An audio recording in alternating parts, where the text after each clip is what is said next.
ਬੰਦੇ ਤਾਂ ਫਿਰ ਬੰਦੇ ਨੇ, ਡਰ ਵੀ ਜਾਂਦੇ ਨੇ, ਕਈ ਹਾਲਾਤਾਂ ਦੇ ਮਾਰੇ ਹਾਰ ਵੀ ਜਾਂਦੇ ਨੇ। ਸੱਚ ਦੀ ਰਾਹ 'ਚ ਕਈ ਮੁਸਾਫਿਰ ਮਰ ਵੀ ਜਾਂਦੇ ਨੇ, ਕਈ ਖਾਨ ਦੇ ਵਰਗੇ ਹੁੰਦੇ ਅੜ ਵੀ ਜਾਂਦੇ ਨੇ।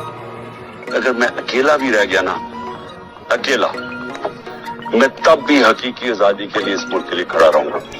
सुनिया के बारिशां दे पैण ते पाबंदी है, लगी दरियावां दे भी वहण ते पाबंदी है। सोने पाबंदी हुण सोचण ते लगणी है, सुनण दे नाल सच कहण ते पाबंदी है। बसे दिलां विच जिहदा नाम लैण ते पाबंदी, बसे दिलां विच जिहदा नाम लैण ते पाबंदी, बसे दिलां विच जिहदा नाम। किसको वोट देने वाले हैं? उसको देंगे जिसका नाम लेके पर्चा होता है।